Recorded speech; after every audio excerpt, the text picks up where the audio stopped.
Seja muito bem-vindo. Ó, aplausos pra você. Seja bem-vindo. Você está de volta aqui no Youngcast. Que alegria ter você aqui. Eu tenho certeza que você acabou de assistir um episódio nosso e está aqui para assistir mais um episódio. E esse especificamente porque você sabe que o pastor que eu vou bater um papo com ele hoje, o cara é fera.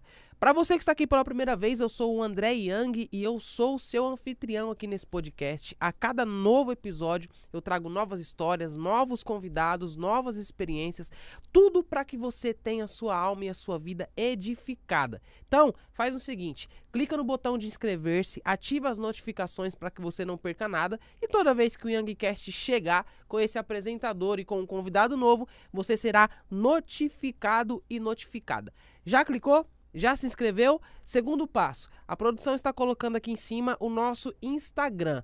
Nosso Instagram, hein, produção? Tá andando, tá correndo. Nós chegamos agora à marca de 400 mil seguidores e é só o começo. Nós estamos seguindo firmes em nosso propósito porque nós sabemos que chegaremos muito mais longe e alcançaremos muito mais pessoas. Nosso Instagram está disponível para você. Você consegue ir no Instagram e acompanhar todos os cortes dessa entrevista. Porque é basicamente assim, vai ter corte aqui que você vai olhar e falar isso aqui combina com meu amigo, eu preciso enviar isso para ele. É só correr no Instagram que todos os cortes dessa entrevista estarão por lá. Nosso convidado de hoje é alguém muito especial, é um convidado que nós já estamos há um bom tempo alinhando essa entrevista aqui hoje. Aproveitamos que ele vai estar aqui em São Paulo para uma premiação e aí já trouxemos ele aqui para Alphaville para a gente bater esse papo, trocar essa ideia e para que vocês saibam quem é este convidado, ele que é fundador e presidente da Boas Novas Church. Eu já quero mandar aqui um abraço caloroso para todos os membros da Boas Novas Church, lá em BH. Ele que é esposo da Kelly Grip, pastora Kelly Grip. Ele é professor, ele é conselheiro, ele é palestrante e ele também é escritor. Ele escreveu esse livro aqui, que é um sucesso, que é o livro chamado O Último Trago, do submundo das drogas à maravilhosa luz de Jesus. Então, rufem os tambores, porque hoje nós estamos recebendo aqui no Youngcast meu amigo pastor Pedro Daniel. Seja bem-vindo, meu amigo. Meu amigo, com a apresentação dessa aí, eu fiquei tão importante agora, hein? Você é importante. Coisa boa. Que André, alegria. Muito obrigado, realmente já tem um tempinho, né, que a gente vem se falando. O seu podcast tem se tornado cada dia mais relevante. O Jackson, um amigo pessoal, tá sempre aqui, eu sempre acompanho os cortes do Jackson. Parabéns pelo trabalho, parabéns por facilitar a mensagem que chega ao coração das pessoas, né? Às vezes um vídeo aí tem o poder de salvar uma pessoa que tirar a própria vida, né? Às vezes um vídeo tem o poder de encorajar alguém que precisava tomar uma decisão e tá aqui, eu tenho certeza que vai ser muito útil, vai ser proveitoso. E bora lá, que o Espírito Santo conduz aqui pra gente ter um bom papo aqui. Pastor, eu que te agradeço. O pastor sempre nos atendeu muito bem, a sua assessoria também nos atendeu muito bem, então quero já mandar um abraço aqui pra assessoria do pastor. E assim, ó, vamos lá, como é que tá hoje? Tá tranquilo? Veio de agenda, pegou trânsito, como é que tá? Tá leve? Eu tô cansado como sempre, né? Como sempre. Infelizmente, ou felizmente, teve um profeta um dia que me entregou assim no final de um culto. Você gosta de dormir? Eu falei assim, gosto. Ele falou assim, você gosta muito? Eu falei, gosto muito. Ele falou, pois é, porque Deus me disse que o seu tempo de dormir muito acabou. Meu Deus. E literalmente a gente tem assim, nos últimos 2 anos, cumprido muitas agendas pelo reino, pelo propósito, mas o cansaço, ele se torna às vezes até agradável quando você está feliz, quando você sabe que você está fazendo a vontade de Deus, quando você sabe que você está no centro daquilo que você se dispôs a fazer, que você se preparou. Tô vindo de Goiânia, preguei lá sábado à noite no meu aniversário, preguei 2 cultos domingo, pegamos um voo, o voo atrasou um pouquinho, mas normal, graças a Deus estamos aqui e vida que segue, né? A vida não pode parar. Agora, pastorzão, vamos, primeira coisa, antes da gente entrar aqui em qualquer pergunta, Boas Novas Church, qual é o segredo que parece que Deus entregou BH na mão desse cara? Que sucesso incrível que você vem tendo com a igreja na execução do seu trabalho. Eu fico muito feliz quando eu escuto isso, porque muitas pessoas têm repetido isso e eu começo às vezes até assim, falar assim, cara, qual que é a imagem que as pessoas têm? Porque quem está lá dentro, para mim, é a minha igreja. Eu que estou lá naquela rotina, é a minha igreja, né? Mas realmente eu escuto muito esse comentário. Agora sim, antes de qualquer coisa, Belo Horizonte é uma igreja, é uma cidade muito relevante dentro do contexto evangélico. Nós estamos falando de Lagoinha, da sede da Quadrangular, nós estamos falando de Getsêmen, do pastor Jorge Linhares, pastor Jeremias Pereira, da Presbiteriana. e tantos outros, né, que já passaram naquela cidade, pastor Jerônimo Onofre da Silveira. Então, assim, Belo Horizonte é uma cidade que ela é relevante. Há uma unção sobre aquele lugar, né, muitos profetas, muitos adoradores, né, muitos ministros foram levantados naquela cidade. E o que eu penso ser diferente na Boas Novas é que eu fui de uma igreja que ainda vinha naquele velho hábito da religião, algumas doutrinas um pouco contestável, apesar de ser extremamente grato, né, e jamais ter a intenção aqui de expor ninguém ou de difamar ninguém. Mas o que eu entendi? Eu vim do mundo, eu não era crente, eu não era convertido, e eu quis fazer na igreja tudo que eu não concordava, que eu via que era tóxico pro evangelho. Que eu de fora, não sendo criado por família evangélica, não sendo criado por pastores evangélicos, como pai, como mãe, né, eu tive uma percepção totalmente de quem vem para a igreja. Então toda a percepção que eu tinha, que eu falava assim, cara, isso não é saudável, isso não é legal, isso cansa, isso machuca, eu tento todos os dias fazer diferente. É difícil, porque às vezes eu consigo, mas meu líder não consegue. Às vezes eu consigo tratar as situações de uma forma humana, cristã, né, mas eu também erro. Mas eu aprendi que se o líder erra, ele tem que pedir perdão, ele tem que pedir desculpa. Eu não sou super-herói, não tenho a pretensão de ser. Eu sou humano. E assim, o que a gente tem tentado fazer é tratar o outro com respeito, tratar a dor do outro com respeito, né? Tentar entender as pessoas e, no dia de culto, nos nossos eventos, nas nossas aulas, tudo vira um motivo de muita alegria. Então é uma igreja muito feliz, muito alegre, muito vibrante, né? Eu sou muito enérgico. Eu sou muito animado, eu sou muito assim, eu falo alto, eu grito, eu sou alto astral. Então eu acredito que isso foi contagiando e atraindo pessoas parecidas, semelhantes. Então esse ambiente onde as pessoas estão tão cansadas, estressadas, fadigadas, ela chega num ambiente onde ela está ouvindo falar de Deus, ela está tendo tempo de oração e ainda joga lá para cima, gera uma coisa na alma dela, né? Ah, mas o culto ele é espiritual. Ele é espiritual, mas ele é racional. Ele é racional. Então, entende? Então ele atende outras perspectivas também. E eu acredito que é uma somativa. Não tem como falar assim, um sucesso é isso aqui, acabou. É uma boa estrutura, ser um bom anfitrião, ter uma boa recepção, né? Ter uma musicalidade. Porque 50% do culto é música. Então se os pastores entenderem que 50% da igreja é música, ou dos cultos, não da igreja, melhor dizendo, eu investiria mais na música. Então eu invisto muito em música, em qualidade de som, em qualidade de instrumento, em qualidade dos músicos. A gente é chato, é criterioso. Alguns ficam magoados porque não tem espaço. Mas espera aí, o pregador não tem que ser de ponta? Por que o músico não tem que ser de ponta? Entende? Então acho que essa somativa de vários e vários fatores tem feito. E a graça de Deus, né? O favor de Deus, a mão de Deus. Tem coisa que a gente nunca vai explicar, que se eu conseguir explicar, foi coisa do homem. Foi coisa do homem, não foi coisa de Deus. A graça é o suficiente. Agora, pastor, aqui em São Paulo, principalmente, né, você se tornou muito conhecido até em todas as regiões aqui de São Paulo, por conta daquele vídeo que você fala sobre muito cristão, que ele acha que o macumbeiro ele é maldoso, ele carrega maldade no coração. Como foi essa inspiração ali que você teve para falar aquilo? Eu estava num culto falando sobre amor. Sobre amar o inimigo. Porque a Bíblia deixou claro, amar o amigo não é amor, é conveniência. É fácil. O difícil é amar o diferente. Então, assim, por exemplo, a gente está num momento de muito debate político. Se alguém assumir que é da esquerda ou que é do PT, você não quer evangelizar o cara. Parece que você não quer falar de Jesus, você quer falar muito mais dos seus conceitos de direita do que dos seus conceitos bíblicos. Uau!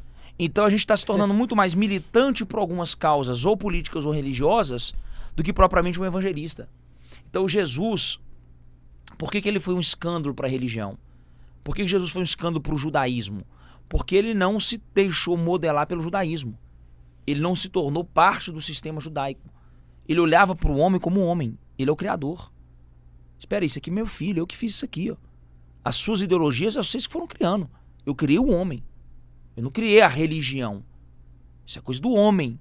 Então, ali, eu fui dar o exemplo pegando a questão de uma religião que, dentro do pentecostalismo, dentro do neopentecostalismo, a gente escuta muito como se fosse uma rival, que são os macumbeiros, né? Que eu fui até repreendido, né? Em amor. Ô pastor, obrigado pelo comentário, mas não é macumbeiro, é umbandista, é candomblessista. Então, o que eu estava falando ali, o André? Que às vezes a gente pré-julga a pessoa que ela é maldosa. Vou dar um exemplo aqui. Se um macumbeiro chegar aqui agora e te der um doce, te der um prato de comida, você vai orar, você vai desconsagrar, ou você não vai comer. Você vai recusar aquele presente porque você está fazendo um pré-julgamento que aquela pessoa lançou ali um feitiço, uma mandinga. Mas quem disse que o cristão, quando te doa algo ou faz alguma coisa por você, ele não está também com segundas, terceiras, quintas intenções, com maldade, com inveja, com ciúmes? Entende? Porque a gente está classificando as pessoas pela religião dela. A gente está rotulando as pessoas como gado, por raça. Ah, então se você é do candomblé, você é mau. Se você é cristão, você é do bem. E o que a gente anda vendo por aí é chato falar, porque eu tô falando da minha classe. Mas tem muito cristão rancoroso, vingativo, invejoso, maldoso, caluniador, difamador, que se torna ele muito pior do que qualquer outro ser humano do bem que confessa até agora uma outra religião. Então a gente está colocando a religião acima do humano. A gente está classificando as pessoas agora por religião, não é mais porque ele é criatura de Deus. A Bíblia fala que aquele que diz amar a Deus e não ama aquilo que ele criou, a sua criatura, e maldiz a sua criatura, ele não ama a Deus. Como que eu vou amar a Deus que eu nunca vejo, que eu nunca vi, certo? Sim. E vou falar que amo Deus que eu nunca vi, se eu não consigo amar aquilo que ele criou, que é o meu próximo. Então, ali era um questionamento muito mais para a gente aprender ao diálogo, ao respeito, né? A olhar para as pessoas com bons olhos, até que se prova o contrário. Ah, pastor, você não pode negligenciar, o mundo espiritual ele é muito real. Ele é real, mas maior o que está em mim do que está nele. No ungido do Senhor, maligno não toca. Ele me deu poder e autoridade para pisar serpentes e escorpiões, e ainda que eu beba qualquer bebida mortífera, nenhum mal me será causado. Entende? Paulo vai dizer que aquilo que eu como sem saber que foi consagrado ao ídolo, não tem problema nenhum. Então por que eu vou ficar criando? Senão eu vou ficar criando paranoia. Ah, o cara é motorista do ônibus. Espera aí, ele é macumbeiro? Ih, rapaz, ele serve ao demônio, ele serve ao diabo. Aí a gente começa a colocar rótulos, né? E como se o macumbeiro ou o cara do candomblé, eles falam que não é diabo, a gente fala que é. Mas isso é uma ofensa para eles.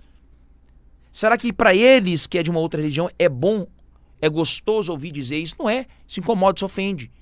Então, as minhas crenças são minhas crenças. Eu tenho liberdade de expressão, eu estou num país democrático, mas eu não preciso fazer uso disso. Eu posso fazer uso do amor. Eu posso usar uma outra linguagem, que é o que Jesus tentou o tempo todo fazer. Ele sabia o que era errado, mas antes dele confrontar a pessoa do que era errado, ele amava a pessoa. Entende? Antes de eu sair exortando, humilhando, confrontando, ele ganhava a pessoa. Você pode ver que primeiro ele curava, depois ele dizia assim, vai, não peques mais. Vai, não peques mais. Era depois. Ele comprou a briga da mulher adulta, ele nem sabia, porque era uma acusação.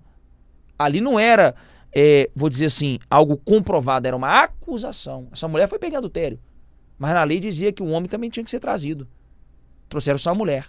Aí ele já desconfiou. Será que isso aqui não é uma armação? Será que ela estava adulterando mesmo? Eu acredito que ela estava adulterando porque ela não negou. Sim. Certo? Mas ele compra a briga e depois que todo mundo sai, ele fala assim, minha filha, peca mais não, porque você viu o B.O. que deu, né? Então, a igreja, ela primeiro confronta para depois amar. Exatamente. Sendo que, se a gente amar primeiro, precisa confrontar menos. Uau. Peguei. Entende? Jesus entra na casa de Zaqueu. Me mostra no texto a hora que Jesus repreendeu Zaqueu. Não tem. Não tem. Não tem. Sabe o que constrangeu Zaqueu? A presença de Jesus. A presença da graça na casa de Zaqueu constrangeu ele a tal ponto que ele disse, se eu pequei, restituirei. Eu vou devolver aos pobres. Eu vou pagar tudo que eu peguei. Se, porque ele também tinha uma dúvida, se o que ele fazia era certo ou errado, ele queria saber.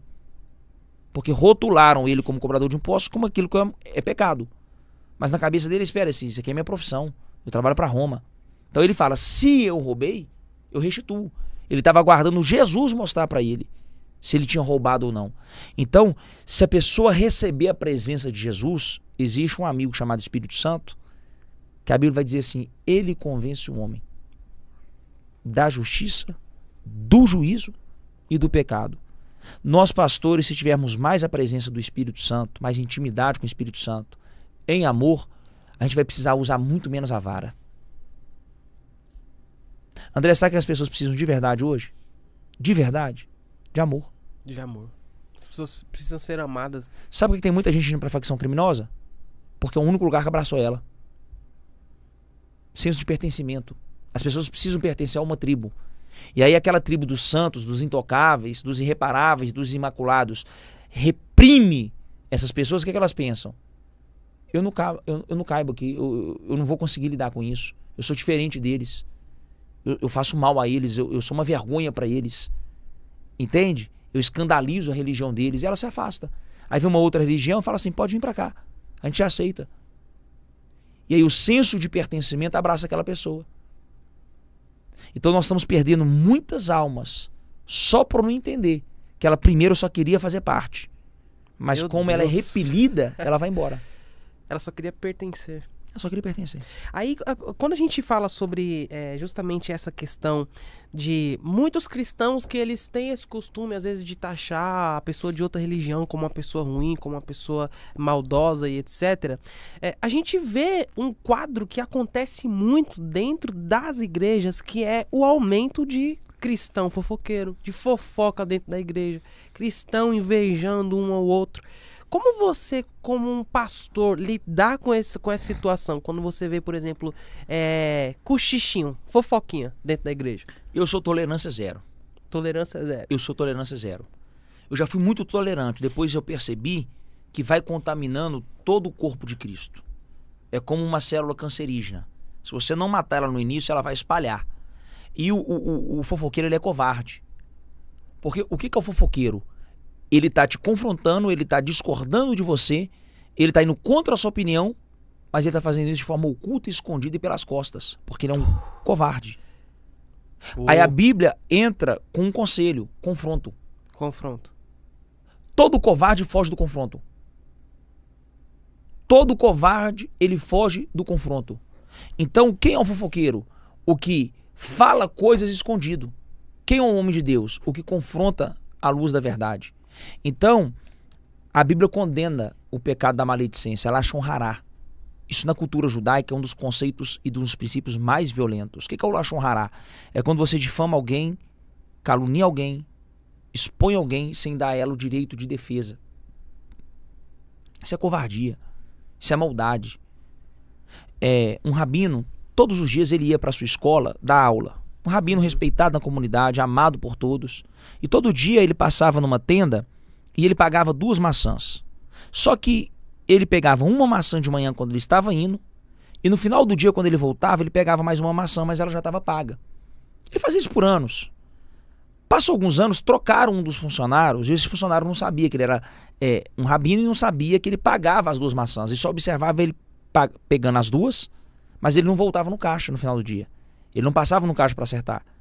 E esse rapaz começou a espalhar por toda a comunidade que aquele homem era ladrão, que ele era sem vergonha, que ele não pagava as coisas, que ele era um aproveitador, que ele estava usando do nome dele, da influência dele. E aí o rabino percebeu que a sala de aula dele começou a diminuir, semana após semana, mês após mês. E o rabino, pela sua experiência, disse assim, tem algo acontecendo, eu vou descobrir o que é. Isso aqui não é normal. Eu estou há tantos anos aqui, o que está acontecendo? Pergunta 1, pergunta 2, pergunta 3, descobriram. O rabino está tendo uma conversa do seu nome. Que conversa? Que você come maçã e não paga lá na venda. Eu falei assim, como assim? Aí ele foi lá, tirou satisfação com o dono da venda. O dono da venda, não, é porque tem um rapaz novo. E aí ele foi questionar o rapaz novo falou assim, eu não sabia que você pagava as 2 maçãs. Eu via você pegando uma de manhã e pagando. Mas eu via você pegando todo dia uma aqui na hora de ir embora e não ia no caixa. Então eu acreditava que você não pagava. Você me perdoa, rabino? Eu tô triste, eu tô decepcionado, eu não acredito. É que é confusão. Aí o rabino falou assim, eu vou pensar. O rabino ficou alguns dias magoado, chateado, pensando, com muita sabedoria, como eu vou ensinar esse jovem que ele não pode fazer a maledicência. Sim. Ficou dias pensando e o rapaz insistindo. Toda vez que o rapaz viu o rabino, insistia, me perdoa, rabino, eu tô mal, eu tô triste com isso, eu tô magoado com isso.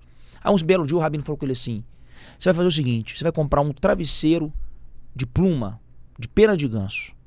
Rapaz, eu vou comprar isso, você vai me perdoar, rabino? Sim, você vai comprar um travesseiro de pluma de ganso e eu vou te perdoar. O rapaz pensou, tá fácil, hein? Vou resolver rápido. No final do dia o rapaz apareceu com o travesseiro, o rabino falou assim, você quer meu perdão? Quero. Então agora nós vamos subir a um alto do monte. O rabino chegou no alto do monte com esse rapaz, pediu o travesseiro. Quando eles chegam lá em cima, o rabino pega um estilete, uma faquinha e corta o travesseiro e espalha no vento. As plumas voaram para todo lado. O Rabino falou assim, eu tô doidinho pra te perdoar. Na hora que você reconstruir esse travesseiro com todas as plumas, você tem meu perdão. Ele ia dar conta de recuperar aquilo? Não. Pois é, porque quando a gente planta algo sobre o nome de alguém, a gente não sabe onde isso vai parar. Uou! Então uma notinha reparando, não vai reparar. Não vai reparar. O estrago causado pela primeira impressão... Já, uau. Você entende? Já foi feito. Então assim, depois eu peço desculpa, depois eu peço perdão. Você vai conseguir saber como que tá no coração de cada ser humano que ouviu essa história? Não vai. Você não sabe onde isso vai parar. Porque você contou pra um, que contou pra outro, que contou pra outro, contou pra outro. Então, o fofoqueiro ele é um covarde, porque ele fala de você e não te dá o direito de defesa. É isso que ele é. Uau! Isso é um ponto interessante, porque a gente fala dos fofoqueiros que estão ali justamente dentro das igrejas, dentro dos templos, e isso acende um ponto importante dentro de tudo isso aqui que a gente está falando, sobre pessoas que julgam pessoas de outras religiões, sobre pessoas que estão dentro da igreja e falando uma das outras, que é justamente naquele texto, né, quando nós lemos em Apocalipse, que naquele grande dia muitos dirão, mas Senhor, no seu nome eu preguei, no seu nome eu profetizei, eu estive na igreja, eu estava a todos os cultos. E esses ouvirão, grande parte desses, eles ouvirão, olha, afastai de mim que eu não vos conheço. André, eu gosto de usar uma analogia assim. Pensa que você, André, tem um nome na sociedade, você é um cara conhecido, um cara respeitado ali naquele bairro. E aí chega um rapaz que não te conhece, nunca te viu, você não dá liberdade nenhuma pra ele, e ele vai lá na padaria, usa o seu nome e faz uma conta lá. E aí um dia ele pega um pão, um dia ele pega uma coca e a conta só vai aumentando. Você chega um belo dia na padaria, o cara do caixa vai te questionar que tem uma conta em aberto. Ele vai te questionar. André, pegaram um negócio aqui no seu nome, gastaram aqui, compraram cerveja no seu nome, compraram uísque no seu nome. Mas quem que é? Aquele rapaz ali. Mas espera aí. Eu não autorizei não, eu não conheço ele não, hein? Eu não sei nem quem é. Você vai ficar indignado, não vai? Sim. Porque você vai se sentir usado. Sim. Você vai se sentir explorado. E você não deu autonomia nenhuma para aquela pessoa. Então tem muita gente que nem tem relacionamento com Jesus, que nunca conversou com Jesus, que não conhece o caráter de Jesus, o que ele gosta, o que ele não gosta, o que ele concorda, o que ele não concorda, mas descobriu que o nome dele abre porta. Não, para que eu quero descer, produção. Uau! Entende? O nome de Jesus vende. Cara, o nome de Jesus é agradável. Estão usando o nome. Então, pra quem não tem nome, é fácil usar o nome do outro. Pra quem não tem credibilidade, eu me escondo na credibilidade do outro. Meu Deus. Como eu não tenho honra, eu me escondo na honra do outro. Nada mais é do que um aproveitador. Jesus está dizendo ali dos aproveitadores, que está usando a religião ou o nome dele para benefício próprio. Entende? E na maioria das vezes é falso profeta. Não tem temor a Deus, não tem responsabilidade com o evangelho, não ama as almas de verdade, mas faz uso do nome de Jesus porque o nome de Jesus é lucrativo. Só usa o nome, não tem nenhuma intimidade, não tem contato diário, apenas utiliza o nome. É a história que eu te contei da padaria. Você vai ficar chateado, você vai ficar bolado. Tipo assim, como assim, irmão? Nem te conheço, como é que você usou meu nome? Vou te contar uma que aconteceu comigo, na igreja. Você crê se você quiser. Aquele tá ali, pastor, é testemunha. Uma moça dona de uma loja, um dia chegou lá e falou, pastor, eu preciso muito te contar um caso que tá acontecendo, que eu acho que você vai ficar indignado, e isso não pode acontecer com o seu nome. Eu falei, ué, vou atender essa irmã. O negócio é sério. Pastor, tem uma loja. Eu vejo que tem uma moça aqui que trabalha na liderança, que ela tá sempre perto do altar, que ela tá sempre servindo vocês. E ela chegou lá na minha loja e pegou um tanto de peça lá, quando leva a peça para experimentar em casa e depois acerta, condicional. Ela levou as peças na condicional, pastor. Ela ficou com um tanto de peça, ficou com um tanto de roupa e pediu para eu segurar uma nota para ela de 30, 60, 90. E eu não queria, mas ela já tinha usado a roupa, ela tinha dado foto com a roupa, ela tinha filmado com a roupa, ou seja, ela tinha usado a roupa. Eu queria receber. E ela foi e assinou o nome dela e colocou assim, fulana de tal, dá boas novas. Meu Deus. Aquele dia, ao mesmo tempo que eu fiquei nervoso, eu achei engraçado. Ao mesmo tempo que eu fiquei nervoso, eu fiquei indignado. Eu falei assim, bicho, ela não fez isso. E depois eu fui entender o caso, ela tinha um problema, ela tinha uma doença, ela foi confrontada, ela mudou muito, ela mudou mesmo, ela pediu ajuda, a gente ajudou ela, mas ela tinha uma doença, ela tinha uma compulsão. Ela confessou pra gente que quando ela estava triste, mal, ela tinha tanto complexo de inferioridade, de rejeição, que ela precisava comprar. Mas o fato é que, por ela estar perto do altar, por as pessoas verem ela comigo e com a pastora, o que elas entenderam? Associaram. É gente de confiança do pastor. Sim. É gente de confiança da pastora. Usou sua imagem, usou seu nome. Então deixa eu te falar uma coisa. Nós pastores e alguns artistas, alguns influencers, hoje eu entendo porque que as pessoas são reservadas. Porque tem muita gente do nosso lado usando o nosso nome sem a nossa autorização. Teve um outro menino meu, amigo meu lá, que trabalhava pra mim, pediu um drone de filmagem emprestado pra um amigo meu, eu não autorizei. Esse amigo meu é extremamente ciumento, cuidadoso, é delicado com as coisas dele. Esse rapaz pegou o drone no meu nome. Ele até ia filmar as coisas pra mim, mas eu não falei nada de drone pra ele. Sim. Jamais. Sabe o que aconteceu? Ele foi testar o drone lá no estacionamento da igreja, bateu no coqueiro, na planta lá em cima, o drone caiu, quebrou o para-brisa do carro que tava embaixo. Eu tive que pagar o para-brisa, porque o rapaz não tinha dinheiro, era um jovem começando a vida. Eu tive que pagar o para-brisa do carro do cara, eu tive que pagar o drone do cara. Me gerou um desgaste com esse amigo meu, porque um cara irresponsável usou o meu nome. E por que o meu amigo emprestou? Porque meu amigo me via com ele todo dia. Entende que me associar a Jesus é bom?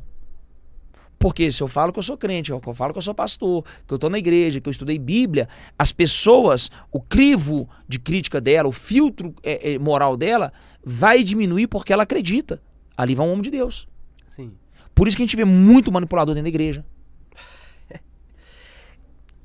Cara, meu Deus. Por isso que a gente vai ver muito psicopata dentro da igreja. Porque o seu nível de crítica, eu vou dar um exemplo. Chega alguém aqui que você não sabe o que ela faz, o que ela trabalha. Mas se alguém te apresentar e falar assim, esse aqui é doutor. Qualquer coisa que ele falar sobre a medicina com você, você vai acreditar. Ou no mínimo você vai levar em consideração. Levar em consideração. Chega alguém aqui agora e fala assim, esse aqui é o pastor Pedro, ele tem uma igreja no Belo Horizonte. O seu nível de crítica, ele derruba. Porque alguém está me indicando ou porque o nome pastor, o nome padre, o nome líder espiritual, no seu cérebro já te remete à santidade, à pureza, a um serviço generoso, caridoso. O subconsciente, ele tem essa capacidade de selecionar através dos títulos. Então é por isso que você vai ver muitas pessoas aceitando coisa da igreja que normalmente quem está fora fala assim, cara, não é possível que você aceitou isso. Meu Deus. Não é possível que você acreditou nisso. Mas não é. É porque o nível crítico dela baixou. A inocência dela, a ingenuidade dela, a criança dela que foi ensinada, não responde o pastor. O pai e a mãe colocou isso no cérebro dela. Não questiona a igreja. Você não pode falar assim com o padre. O que ela foi entendendo? Eu não posso nunca contradizer, confrontar ou ir na contramão. Porque está no subconsciente dela. Sim. A sociedade, o pai e a mãe, a avó e a avó, os amigos, trabalharam a mente daquela pessoa para acreditar que se qualquer coisa que ela falar, ela é uma rebelde. Ela é uma endemoniada, ela tem um capeta. E quem é que quer ser mal visto, mal interpretado? Então a gente vai ver escândalos e escândalos e escândalos acontecendo no nosso meio, porque as pessoas dão um crédito aos pastores, aos religiosos, que deveria dar mesmo. E, infelizmente, os falsos, os exploradores, aproveitadores, fizeram mau uso e agora os inocentes e os verdadeiros pagam pato. E como é que fica, assim, a punição dessa galera, que é a galera que, às vezes, não prega, não vive aquilo que prega? Porque a gente sabe que o dom, de certo modo, ele é irrevogável, né? Ter dom não quer dizer ter caráter, mas a gente sabe que o dom, ele é irrevogável. Como que fica? Primeiro que nem todo mundo tem dom, muita gente tem técnica. Muita gente tem. Boa. Principalmente nos dias atuais. Né? Então tem muita coisa ali que é comprado, que é pago. Ah, pastor, você não crê em cura? Creio. Senão eu estaria contradizendo o meu ministério. Polêmica. Esse podcast, isso aqui tá ficando bom. O clima, a temperatura subiu. Baixa o ar-condicionado aí. Cara, tá ficando forte. Mas, Me faz a pergunta de novo que eu tenho TDAH. Eu esqueci o que eu ia falar. Eu sei como é que funciona. Como fica essa galera que A punição. Porque assim, o dom ele é irrevogável, né? E a gente vê até nos pequenos detalhes como Deus ele é fiel, né, cara? A infidelidade humana não anula a Vamos lá, fidelidade nós temos de alguns Deus. culpados e algumas questões a discutir. Primeiro, o meu povo padece por falta de Conhecimento. Então a infantilidade bíblica, a carência, a idolatria, a falta de crivo, levanta-se ídolos no Brasil muito fácil. A gente nem avalia o caráter daquele homem. A Bíblia vai dizer claramente, o André, conhece a árvore pelo fruto. Uau! Aí o cara tá no quarto casamento, mas tá lá profetizando e revelando os outros. Pregando o evangelho. Você entende? Aí o cara deve à sociedade inteira, dá cana em todo mundo, mas tá falando de prosperidade. Mas você vai falar isso pro crente, sabe o que ele fala? Você tem inveja dele. Você é invejoso. Você tá com ciúme dele. Você queria estar no lugar dele. Você queria estar no lugar dele. Entende? Porque talvez ele tenha realmente um carisma muito grande. Talvez ele tenha uma capacidade gigante, um talentoso. Sim. Que infelizmente em algumas áreas do seu caráter não foi trabalhado ou não quis ser trabalhado. Entende? Então assim, segunda coisa. O dom é irrevogável. O dom é irrevogável. Mas será que é dom ou técnica? Porque a gente não vê tanta cura como via antes. A gente não vê tanta libertação séria como via antes. Entende? Porque os sérios não querem fazer isso. Porque eles não querem nem ser taxado como um falso profeta, como um charlatão. Porque parece que no Brasil, a grande parte desses homens foram taxados como charlatões. Como sensacionalistas, aproveitadores. Então assim, outra coisa, ele vai pagar por isso. Ou em vida, que eu acredito que paga em vida, eu vi muitos com os meus olhos. Homens que a gente sabia que tinham uma vida muito devassa, que não se arrependia, que não buscava conserto, perder casamento. Ele pode estar no altar, mas doeu. Ele pode até estar lá no altar, perder a honra. Pra mim, André, perder a honra eu perdi muito, viu? Muito. Pastor, o psicopata não pensa nisso não. Perder dinheiro. Porque querendo ou não, quanto mais desgasta a imagem, quanto mais a pessoa perde credibilidade, menos ela arrecada. Menos ela tem capacidade de gerar. Então, o charlatão, o vagabundo, o psicopata, ele não tem sentimento, mas ele dói no bolso. Quando dói no bolso, ele sente. Doenças. Eu já vi Deus cobrar com doença. Isso quando Deus não leva. Então eu não vou ficar contando casos e casos, porque tem alguns casos que são públicos e pode até comprometer alguém ou outro aí. E às vezes são pessoas que eu até tive um afeto, um carinho, e eu até quero bem. Mas assim, André, a Bíblia fala que tudo que o homem plantar, ele colherá. Certamente ele colherá. Eu preciso te dizer, você que um dia foi abusado, explorado, você que um dia foi roubado na sua inocência, na sua ingenuidade, pode ficar em paz. O justo juiz, no dia certo, na hora certa, ele vai cobrar. Seja em vida, ou seja no dia da glória, no trono do juízo. Mas você pode ter certeza que os olhos de Deus estão sobre toda a terra. E esses homens que estão explorando a fé das pessoas, abusando das pessoas, machucando pessoas, mais cedo ou mais tarde, eles vão ter que pagar, e eu oro que pague mesmo. Que a conta chegue. Que a conta chegue. Porque a gente está levando a sério, honrando a esposa, sabe? Tentando ajudar o próximo, servir as pessoas de verdade. Então, eu sou um cara polêmico, eu sou um cara que tem uma imagem extravagante, porque eu sou um cara tatuado, eu uso roupas mais modernas. Mas, André, eu temo a Deus, cara. A gente tem que temer a Deus. Senão eu ficava lá no mundo. Sabe qual é a minha pergunta? Por que o cara não ganha dinheiro com outra coisa? Hoje o cara pode ser rifeiro, joguinho do Tigrinho, o cara pode ser jogador, pagodeiro, funkeiro, MC, empresário, empreendedor, digital influencer. O cara pode ser o que ele quiser que ele vai ganhar dinheiro, cara. Ele vai ganhar dinheiro fazendo mal dentro da igreja. Dentro da igreja. Meu Deus. Você entende? Sim. Cara, é até burrice. Cara, você quer viver uma vida avacalhada, esculhambada? Sai da igreja. Mundo, vai ganhar dinheiro em outros lugares. Você é bom, você é talentoso, sabe vender, sabe falar. Você vai ganhar dinheiro em outras coisas. Não mexe com as coisas de Deus, não, cara. As coisas de Deus são santas. Entende? As coisas de Deus... Betosazar, ele deu uma festa e só dele beber cachaça, pinga, nos elementos sagrados do templo, o anjo visitou ele. Escreveu na parede. Pesado foste e foste achado em falta. Se ele tá bebendo num copo que não era do templo, talvez o anjo não descia. Você entende? Então, quer esculhambar? Eu tô te dando até um conselho espiritual de inteligência. Não esculhamba com as coisas de Deus, não. Porque de Deus não se zomba. De Deus não se escarnece. Entende? Deus até te perdoa, mas Ele não te perdoa quando você blasfema e quando você brinca com as coisas do Espírito Santo. Essa questão, assim, por exemplo, quando a gente fala, né, principalmente sobre pecado, algo que a gente sabe que muitos religiosos, muitos cristãos, eles falam muito sobre isso, né, que é a questão da tatuagem. Isso gera discussões, isso gera divisões, isso gera lados opostos. Mas a tatuagem, de fato, ela é pecado? Não é? O que a Bíblia diz? Um cristão, ele pode fazer a tatuagem? André, eu vou te falar assim, com toda sinceridade, como que eu enxergo as coisas. Eu vou falar na minha linguagem, depois eu explico na Bíblia. Minha linguagem é o seguinte: eu acho que tem coisa maior para Deus importar. É igual na política, o povo fica discutindo uns assuntos, o povo tá morrendo de fome. Nós queremos saber se vai colocar linguagem neutra ou não. Não tem saneamento básico, nós estamos discutindo uns negócios assim, tem uma certa relevância? Tem, mas entre uma pessoa que tá morrendo num leito de hospital e saber se eu posso ou não posso mudar de sexo numa criança, será que é hora de estar discutindo isso? Será que nós estamos num mundo perfeito? Então assim, vamos lá, vamos pra nós aqui, tatuagem, sua pergunta.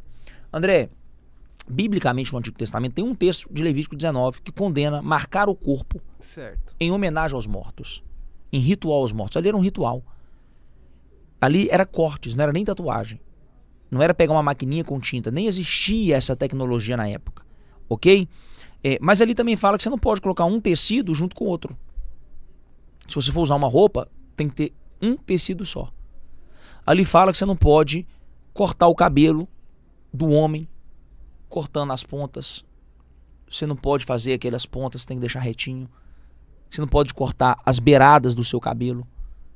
Ali vai falar inúmeras coisas que a igreja também não pratica. Eu queria entender por que a igreja seleciona. Como que ela chegou nesse crivo? Como que se chegou depois de tantos anos de judaísmo e de cristianismo? O que pode, o que não pode? Agora vamos lá. Culturalmente, o que aconteceu com a tatuagem? A tatuagem, por alguns anos, primeiro ela era tribal. As tribos pintavam os corpos para ir para a guerra, pintavam os corpos para ir para a caça, para intimidar o inimigo, pinturas de corpos. Mas eles não ficavam o dia inteiro pintados. Isso é coisa de índio. Coisa de gente que mora no mato, coisa de tribo mesmo. Uma outra coisa, mais para frente, as facções, os criminosos, os piratas começaram a se tatuar como simbolismo mesmo daquela tribo. Eu sou da gangue tal. Eu sou criminoso, por exemplo, aqui tem o negócio do palhaço, tatuar o palhaço, né? Tem uns que simbolizam que mata a polícia, outros que é ladrão. É um código. Só que hoje, vamos dizer, hoje é muito mais artístico. É muito mais design, é muito mais estilo do que propriamente eu sou da gangue tal. Eu não sou de gangue nenhuma. Sim. Aí o povo comenta, pastor, mas o nosso corpo não é o templo do Espírito Santo? Aí eu brinco, mas eu botei uns quadros. Esse corpo tava muito sem decoração. É óbvio que é uma brincadeira, André. Não, ele ri na cara do cancelamento, pô. É uma brincadeira, mas assim, cara, eu não vejo problema nenhum. Certo. Eu sou o tipo do pastor que eu tô muito mais preocupado com o seu caráter. Eu tô muito mais preocupado com a sua índole. Sim, sua salvação. Com a sua salvação, com a sua vida eterna, com a sua espiritualidade. Se você está vivendo a fé de verdade, se você está fazendo bem de verdade, né? Se você não agride a sua esposa, se você não bate na sua esposa, se você não rouba, não mente, não extorque dos irmãos, não usa irmão. O corpo é o templo do Espírito Santo, então não pode fazer sobrancelha, não pode depilar. Aí nós vamos voltar lá para a era das igrejas há muitos anos atrás. Entende? Dependendo do tipo de roupa, não pode usar. Então, se a gente for remoer esses assuntos, se a gente for ficar olhando isso, cara, eu resumo como é coisa de estética. Eu não consigo acreditar. Vou te dar um exemplo aqui, vamos lá. Vou te dar o último exemplo, vamos lá. Você é pai, tem um filho, certo, André? Certo. Você chega em casa, seu filho rabiscou a parede todinha. Você vai mandar ele pro inferno? Porque ele rabiscou a parede? Jamais. Você tem um filho. O seu filho tá lá naquela fase da inocência dele, da ingenuidade, ele pega um batom da mãe dele e pinta a cara dele todinha. Você vai dar uma surra, você vai quebrar o menino na porrada só porque ele pegou um batom e pintou a cara dele? Não, jamais. Só se você estiver muito nervoso, descontrolado, só se você for um pai irado. Porque primeiro com um pai comum ele vai rir. Porque eu acharia cômico. Eu ia ainda gravar e filmar o menino, pra rir, pra brincar. Mas não tem como um pai se irar e quebrar o menino na porrada. Resumindo, um Deus mandar um cara pro inferno porque ele fez uma tatuagem. Então eu acho que a gente perde muito tempo remoendo assuntos que chega a ser irrelevante. Olha o que Jesus vai dizer assim sobre os dízimos. Ele vai falar assim: vocês dão dízimo do coentro, vocês dão dízimo da hortelã, vocês dão dízimo do cominho, mas vocês vivem engolindo moscas. Sabe o que Jesus está dizendo? Vocês estão preocupados com as coisas pequenininhas da lei, de cumprir pequenos preceitos, e o que contamina você por dentro você está deixando entrar. Meu Deus. Entende? Então eu vejo muito isso. Cara, a juventude de hoje em dia, o corte de cabelo mudou, o estilo de roupa mudou, entende? A estética mudou, é muito mais cultural e temporal. Pode ser que daqui a pouco tatuagem deixe de ser moda. O meu corpo, André, vai voltar ao pó. Ele vai ser glorificado, ele vai ser transformado. Então esse corpo que existe aqui hoje, meu amigo, quando Paulo fala assim, guardai os vossos corpos irrepreensivelmente, ele está falando de sexo.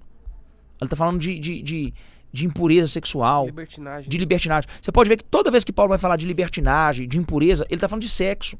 Sim. Quando ele manda guardar o corpo, muitas das vezes ele está falando de sexo. Sabe? Coca-Cola faz mal pro templo também. Comida com açúcar faz mal pro templo. E a gente sabe. E aí? Não é o templo do Espírito Santo? O que nós estamos fazendo com o templo? Então, se for partir por isso aí, nós vamos ficar aqui até amanhã. E tem outro ponto também que hoje em dia, isso aqui tá muito em discussão, que é a questão de chamar Deus de você, né? Tem algumas igrejas que até mudaram a letra dos hinos. Então, os hinos que falavam você, colocou o Senhor, porque não pode chamar Deus de você. Isso é um fato? Isso é algo real? Isso é algo que tem algum sentido? Vamos lá, André. Você tá apontando pro sujeito. Certo. É um sujeito talvez definido, ok? Deus tem 70 nomes no judaísmo. 70 nomes? 70 nomes. Legal. Jeová Rafá é o Deus que cura. Jeová Jireh é o Deus que provê. Jeová Shalom é o Deus da paz. Enfim, El Shaddai, Adonai, Jeová Nissi, Jeová Tsidkenu. Cada hora que a gente invoca um nome, Deus sabe, está falando comigo. Você sabia que a palavra Deus é grega? Que vem de Zeus?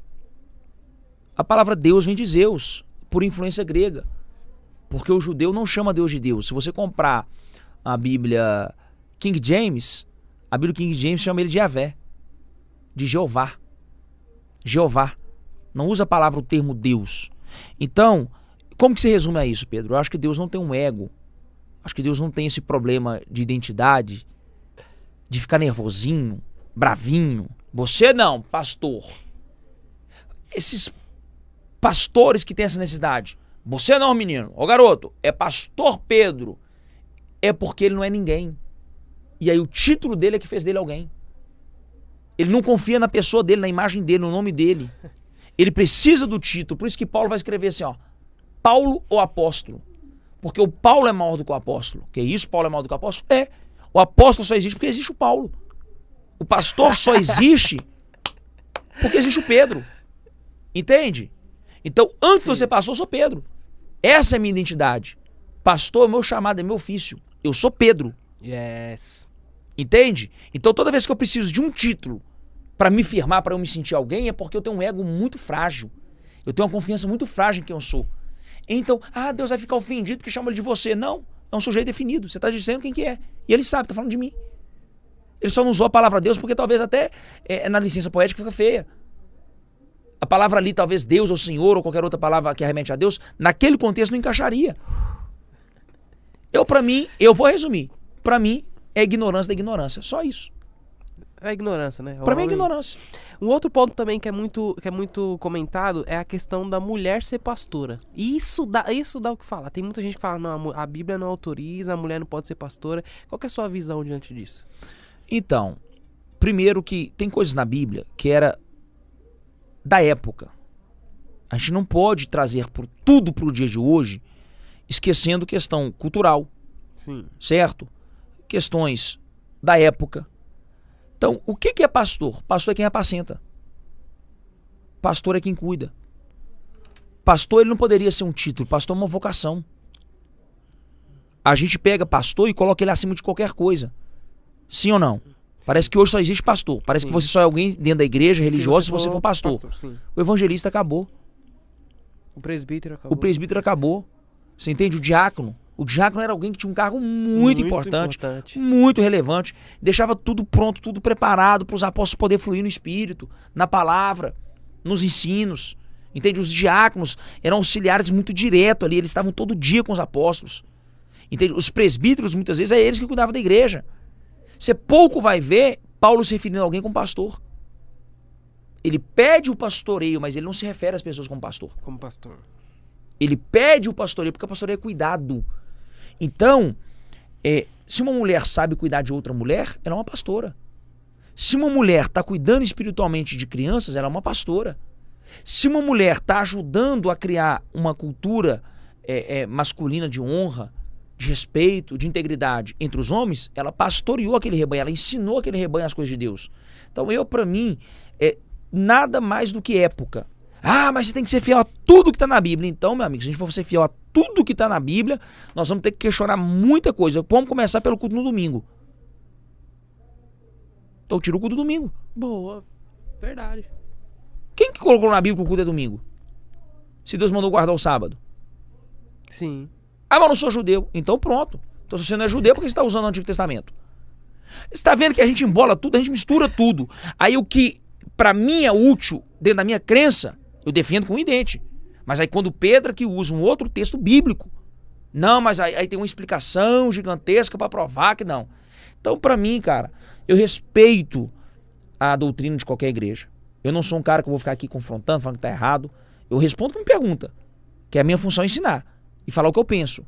Mas na minha igreja eu não fico perdendo tempo confrontando todas as doutrinas erradas. Eu prego o que eu creio. Eu acho que o evangelho, André, ele deveria ser mais simples.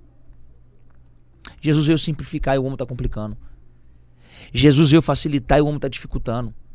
Jesus veio jogar por terra todas as barreiras, unir grego e romano, unir judeu e gentio. Ele foi lá em Samaria para quebrar a barreira entre Samaria e Jerusalém. Jesus o tempo todo se dirigiu ao pecador, trazendo ele de volta para a sociedade. Ele cura uma mulher de fluxo de sangue e traz ela da cidade do refúgio para dentro da realidade da sociedade. Ele pega um homem cego e devolve ele a dignidade de viver como um homem digno. Ele pega um Zaqueu, cobrador de impostos, e devolve para esse homem a dignidade de ser visto agora com bons olhos. Jesus está o tempo todo incluindo pessoas no seio da igreja. E nós estamos dificultando. Olha, aprenda de mim que sou manso e humilde, o meu fardo é leve e suave. Uau. Ah, o evangelho que esse pastor prega é light, mas o evangelho é light. Ah, mas o pastor, esse evangelho que esse pastor prega é um evangelho fácil, mas o evangelho é fácil. Se fosse para ser difícil, Jesus não tinha vindo. Continuava nos preceitos, nas liturgias, nos dogmas, nos rituais. Então Jesus veio simplificar. O nível máximo da fé é amor e crença. 3 coisas: fé, amor e esperança. Qual é a maior delas? O amor. Fé, amor e esperança. A maior dela é o amor. A gente fala muito mais de coisas que eu falei, irrelevantes, pequenas. Então, como que eu resumo a minha doutrina, André? Eu tenho um cerne de questão. Eu preciso ter prioridade. E todo o resto é secundário. Por que existe 10 mandamentos? Porque aqueles 10 mandamentos, eles alimentam os outros 613. Não são só 10 mandamentos.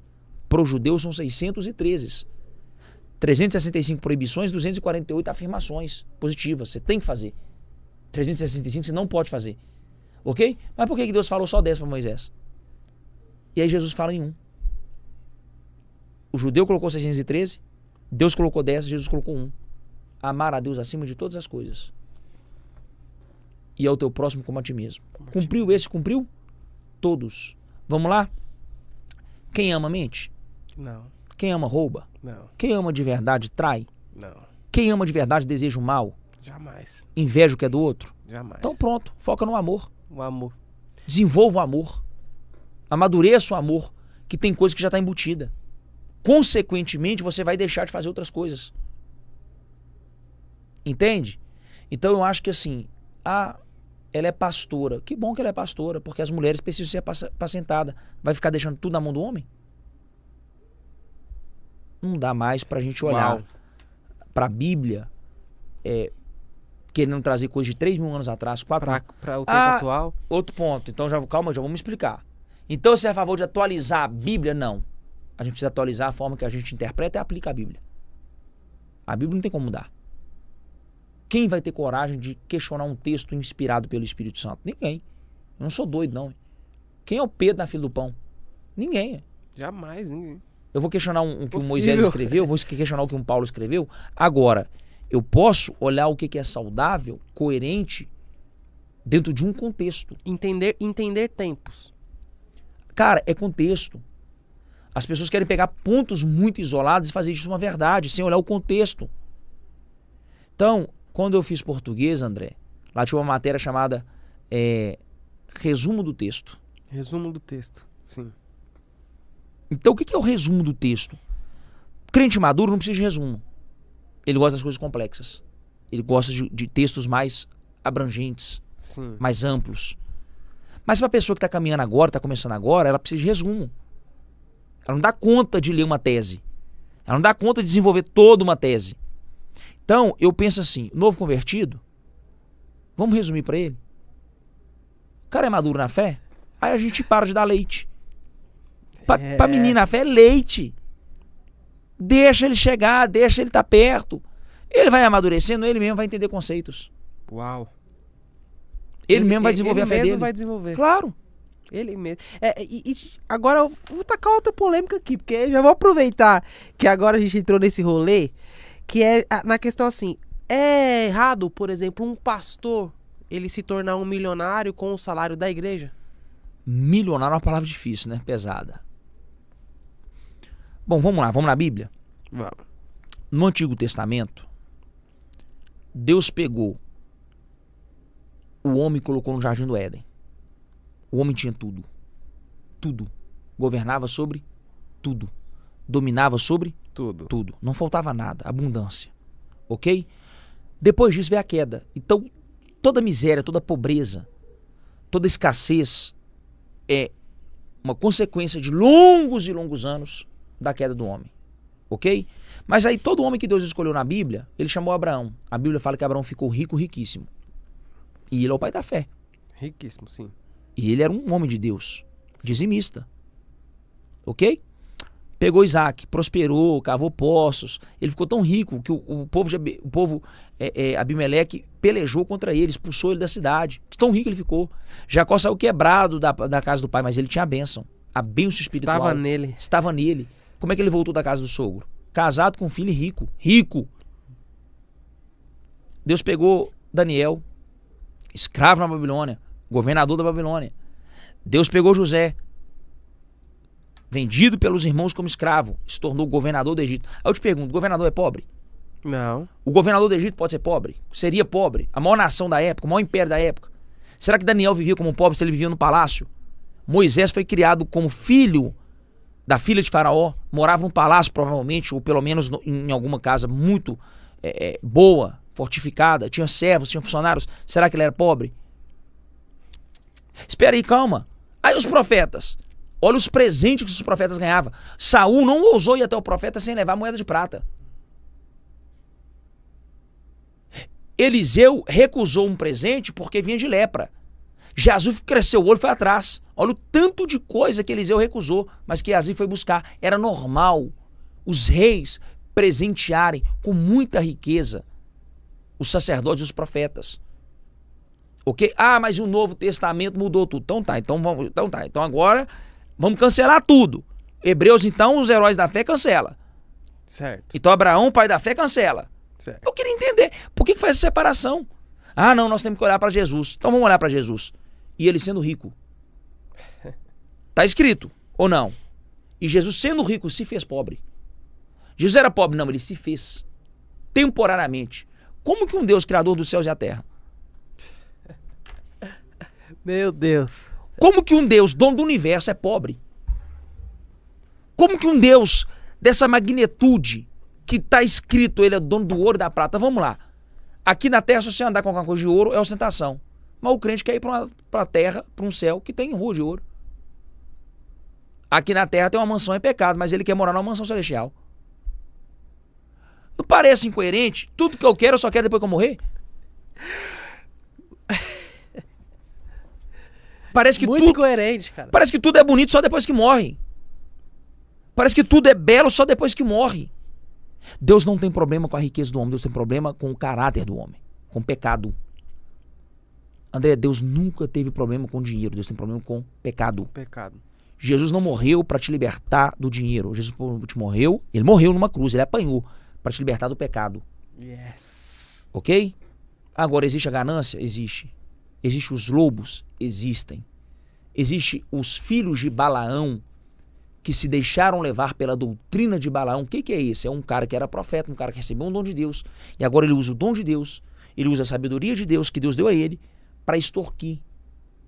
O problema, para mim, André, é quando os pastores que foram levantados por Deus para amar, para cuidar, para zelar pelo corpo de Cristo, começam a explorar, ofender, humilhar, extorquir de quem eles deveriam cuidar. Meu Deus. Entende? Ah, mas Paulo abriu mão. Ele abriu mão para ele. Mas ao mesmo tempo que ele abriu mão para ele defendeu os discípulos e os apóstolos. Ele brigava com as igrejas, fazendo defesa das ofertas. Ao ponto que ele disse assim, ó, eu já aprendi a viver no muito e aprendi a viver no pouco. Ou seja, teve algum momento do ministério dele que ele viveu no muito. Porque ninguém afirma, eu aprendi a viver no muito. E aprendi a viver no pouco. Viver no pouco. Em algum momento ele teve que viver. Agora, vamos lá. Não dá pra você achar que um cara que tem 1000 igrejas, um presidente de uma congregação mundial, internacional, ou que aqui no Brasil ela tá em todos os estados. O cara deu a vida, estudou, trabalhou, pelejou, aguentou muita coisa. Não tem como um cara desse ganhar 3 mil, 4 mil, 5 mil reais, André. Possível. Até pela estrutura dele funcionar, até para a casa dele funcionar, para os funcionários. Por exemplo, eu dentro da minha casa, eu trabalho diariamente com 4 funcionários. Tem uma que cuida só da limpeza da casa, da organização da casa. Eu tenho uma assessora que ela fica dentro da minha casa. Eu tenho um amigo que trabalha comigo, né? Que é o Tu, que ele faz todos os corre. Eu não tenho tempo. Eu viajo muito de lavar o carro, de ir no supermercado. Eu não tenho tempo, André, de ir no shopping buscar uma roupa. Às vezes eu tenho que mostrar pra ele e falar assim, busca lá pra mim. Eu tenho que sair daqui a pouco, eu tô aqui resolvendo uma reunião, eu tô aqui cuidando de alguma coisa. Entende? Então, até para toda essa estrutura funcionar, para que a gente produza, cuide bem das pessoas, cuide bem do propósito de Deus, sem ficar estressado, surtado, pirado, você tem que ter grana, brother. Tem que ter grana. Agora, não concordo com a ostentação. Então, vamos lá, mais um ponto. Pastores ou ostentação? O problema não é a prosperidade, o problema é a ostentação. Nós vivemos, André, num mundo desigual. O Brasil é um país que tem uma desigualdade social muito grande. Muito grande.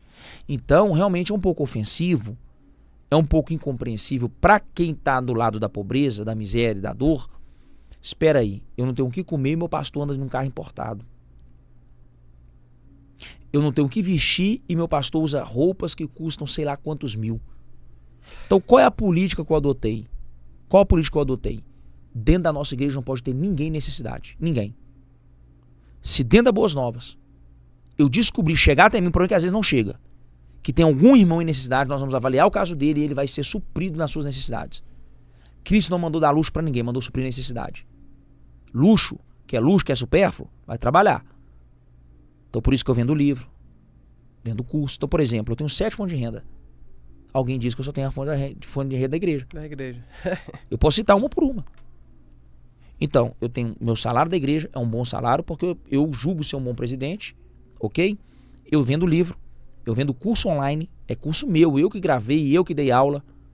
Eu sou professor teológico, então os meus cursos eu tive que pagar. Pagar para comprar livro, pagar para comprar enciclopédia, pagar para fazer curso, pagar para viajar, pagar para Israel. Então, mas de graça recebeu, de graça dá. Mas tem coisa que eu não recebi de graça não, irmão, eu tive que pagar. Você entende? Custou muito. Então, vamos lá, salário da igreja, cursos online, mentoria. Eu ganho um bom dinheiro com mentoria. Vou te dar um exemplo aqui. A minha mentoria hoje ela está em 15 mil reais. Deve ter 30 pessoas agora ativa. É mentoria, sim. Mentoria. Eu tenho dinheiro aplicado. Tá? Com renda residual. Tem gente que não sabe nem o que é renda residual. Porque não estudou, eu estudei. Entende? Então eu pego o dinheiro que vem na minha mão e eu faço ele multiplicar. Eu pego o que vem à minha mão e faço ele crescer. Por exemplo, eu costumo muito comprar carro na baixa e vender na alta. Sim. Eu pego muito carro de repasse. Os irmãos às vezes trazem até mim carros com custo muito baixo. Agora, me oferecendo um carro que custa 530 mil reais de tabela por 430. Eu só não peguei porque ele, mesmo abaixo, ele é ruim de tabela, ele é ruim de venda. Então, eu sei fazer negócio. Eu vim do comércio. Eu sou um bom vendedor. O que eu não posso fazer é usar a igreja. Explorar a igreja. Explorar a fé das pessoas, enganar as pessoas, mentir para as pessoas. Agora, se o recurso que vem na minha mão, eu sei reaplicar e ele vai crescendo, vai crescendo, vai crescendo, é o meu salário, meu amigo. Teve um ponto de partida. Entende? E aí eu vou construindo. E aí eu vou trabalhando nisso. E aí e ainda tem ofertas que eu ganho fora. Sim, viajando. Viajando. Tem presentes. Nós pastores, André. Ah, mas os caras também só ensinam honra, honra, honra a eles. Cara, eu nem falo de honra porque eu não gosto de idólatra. Eu não gosto de puxa-saco, não gosto de bajulador. Eu não gosto de crente infantilizado. Mas por gratidão, por amor à nossa vida, tem muita gente que chega. Eu já ganhei carro. Ah, eu vou ser agora bobo. Eu não quero, não. Não quero. Porque o irmão vai falar mal de mim. Eu quero, pode me dar. Que fale. O carro é pra obra, eu vou trabalhar o tempo todo pra obra, eu vou estar indo na igreja, vou estar indo em agenda, vou estar indo cuidar de uma ovelha, vou estar indo numa reunião pra defender alguma coisa da igreja. Então, eu sou contra algumas coisas, a gente tem que ter equilíbrio, tem que ter discrição, é o que a Bíblia manda, mas eu não sou contra um pastor ser próspero, se ele é honesto e faz o bem. Por que no Brasil um traficante pode ganhar dinheiro e ninguém questiona? Um jogador de futebol pode ganhar milhões e ninguém questiona, o cara só dá mau exemplo.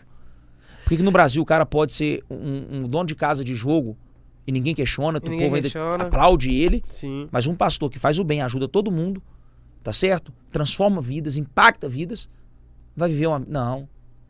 Então, assim, é por aí a conversa. Agora, pastor, você como um pastor, como o líder ali da igreja, conforme você acabou de falar aqui, você está sempre se locomovendo em prol do ministério, em prol da igreja, visitando famílias aqui e ali. E esse ponto família, ele é um ponto assim que requer muito a nossa atenção, principalmente nesses últimos dias, porque nós vemos assim aumentar absurdamente a quantidade de cristãos que estão se divorciando. Eles estão cada um indo para o seu canto. Vamos falar agora um pouco sobre divórcio. Como que você enxerga o divórcio? Como que você encara o divórcio? E como que você ensina sobre o divórcio para os seus membros? O divórcio, ele não foi feito, um homem não casou para divorciar. Aquilo que Deus uniu, o homem não separa. Boa. Eu sou contra o divórcio. Mas espera aí, isso é o perfeito. Isso é o ideal. O ideal é que ninguém se divorcie. Mas e o real? Então, eu como pastor, o que eu entendi? Tem muito cara aí na internet que fica falando um tanto de coisa porque ele nunca foi pastor. Ele é teólogo. Tem muito cara que fica falando 1 milhão de coisas aí porque ele nunca sentou no gabinete e viu uma mulher chorar, roxa na sua frente, porque ela apanhou do marido. Ele não fez esse gabinete. Ele não viu os filhos traumatizados porque tem um pai escroto, ogro. E vice-versa, porque hoje as mulheres também...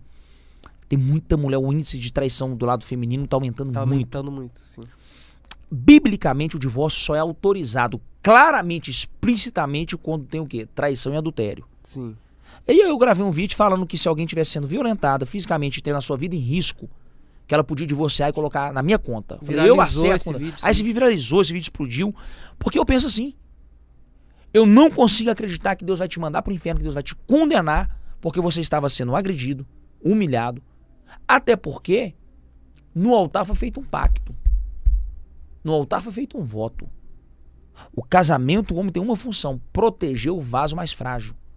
Se ele põe esse vaso mais frágil em risco iminente de morte, se ele humilha esse vaso, se o homem está oprimindo essa mulher pede o divórcio, porque ela não aguenta mais, está doente, ela está morrendo na mão desse cara. Você acha que Deus vai olhar para essa mulher e falar assim: continua? Continua. Para honrar o casamento, o cara já não está honrando. O cara está desonrando todos os votos que ele fez. Ele está desonrando toda a palavra de Deus. E aí, em 1 Coríntios 7, tem lá no finalzinho do texto um versículo que dá uma deixa pra gente, André, entender um pouco da visão de Deus e do que eu creio. 1 Coríntios 7, 15 e 16, olha o que diz assim, ó. Lá no finalzinho, lá no 15 e 16. Todavia, se o descrente separar-se, que se separe. Em tais casos, o irmão ou a irmã não fica debaixo da servidão. Deus nos chamou para vivermos em paz. Em paz. Tá aqui, ó. Vou grifar aqui, ó. Deus nos chamou para vivermos em paz. Não é que Deus está aprovando o divórcio, mas em algumas condições, cara, então eu nunca vou sentar diante de um gabinete e vou falar assim, de você, minha filha, larga esse cara pra lá. Eu vou falar, vamos orar, vamos jejuar, vamos lutar por isso, vamos para um terapeuta. Você já tentou? Agora, a partir do momento que ela fala comigo assim, estou sendo agredida, aí já não é caso de pastor, é caso de polícia. A partir do momento que ela fala comigo assim, pastor, ele me agrediu, eu já falei pros irmãos lá da igreja, pros homens. Se sua mulher chegar pra mim e falar assim que você bateu nela, eu tô te avisando. Eu vou chamar a polícia na hora. E eu quero que você saia presidente da igreja. Porque aí não é pecado, é crime. E crime quem tem que tratar não é o pastor, é o juiz. É o juiz. Então, eu acho que tem casos que não deveria nem ser o pastor que deveria estar respondendo. É a própria justiça. Entende? Então assim, André, é um assunto complexo. Não era para se separar. Olha para você ver o que Jesus vai dizer. Jesus trabalha com o perfeito, o ideal e o real. Vamos lá. Senhor Jesus, no tempo de Moisés, ele disse que poderia dar uma carta de divórcio porque era melhor do que a mulher ficar repudiada. O que você diz disso? Olha o que ele falou. Não era para ser assim. Ponto. Isso é o perfeito. Antes do homem cair. Antes do pecado entrar no mundo. Perfeito. Mundo ideal. Aí logo ele coloca assim, mas, por causa da dureza do vosso coração, é que ele disse, dê a carta de divórcio. Sabe o que Jesus está dizendo? Deus não quer o divórcio, mas Deus conhece o coração do homem. Deus não quer o divórcio.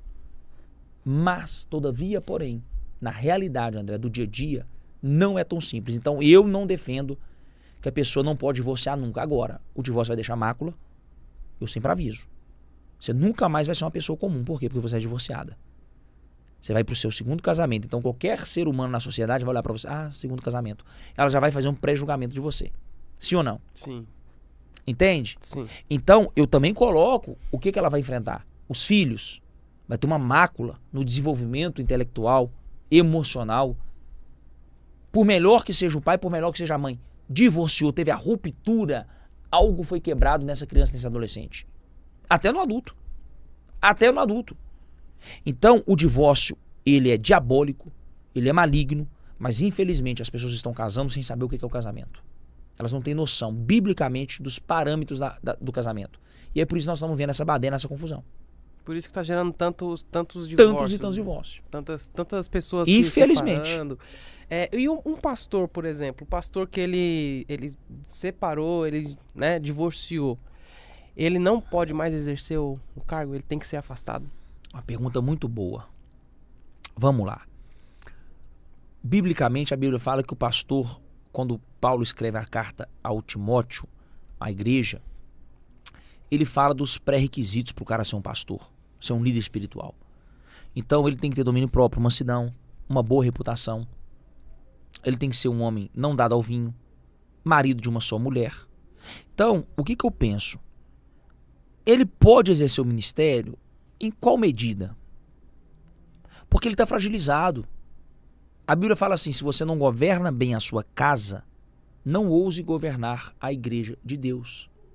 Porque se eu não dou conta de governar 5 pessoas, se eu não dou conta de governar 2 pessoas, eu vou governar 100?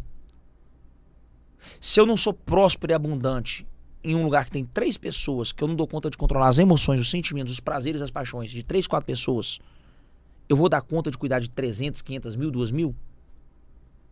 Entende? Como que eu vou exortar um homem se ele vai olhar na minha cara e falar assim, pastor, mas você é divorciado? Sim. Se fosse fácil, pastor, você não tinha divorciado. Olha o efeito dominó que gera. Olha, não é uma legalidade, mas é assim, uma brecha que eu dou para qualquer outro homem ou mulher falar assim, mas meu pastor é divorciado. E Deus abençoa ele tá tudo bem com ele tá na igreja aí, então pode ser que se eu divorciar. Entende? Então isso vai gerando inúmeras consequências. Então, é uma opinião muito dura que eu vou dar, apesar de eu não ser um cara religioso. Mas eu sou um cara de muito princípio, de muito valor. Eu penso, P. Daniel, não quero divorciar, eu quero morrer com a minha esposa. Eu não quero ter outra mulher na minha vida. Eu quero só ter a Kelly pro resto da minha vida. Eu fiz um voto com ela, eu fiz um pacto com ela, ok? Mas vou dar um exemplo aqui, Se um dia acontece uma catástrofe, um acidente de percurso, e a gente vem divorciar, eu acho que eu não teria nem saco, paciência, para estar em cima de um altar, pregando o evangelho, ensinando princípios, ensinando valores, que eu não dei conta. Cara, é caçar sarna para coçar. Seja um cristão. Ajuda a igreja de algumas formas. Agora, ser o pastor da igreja, ser o líder da igreja. Então eu acredito que o líder tem que ser uma referência. A pressão é maior. A quem mais é dado, mais é cobrado. Agora, quem sou eu para proibir o cara que é divorciado, que casou de novo, pastorear?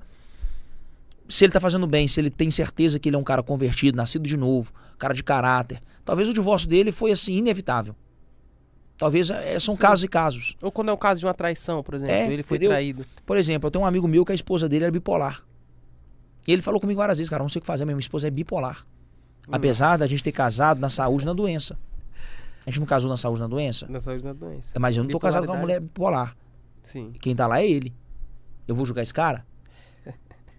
Fica lá com a mulher bipolar 5 anos. Fica lá com um cara psicopata 10 anos. Narcisista. Ou até menos. Ou até menos. Então eu não vou ficar fazendo pré-julgamento de ninguém porque eu não tô na pele dessas pessoas. E nem quero estar.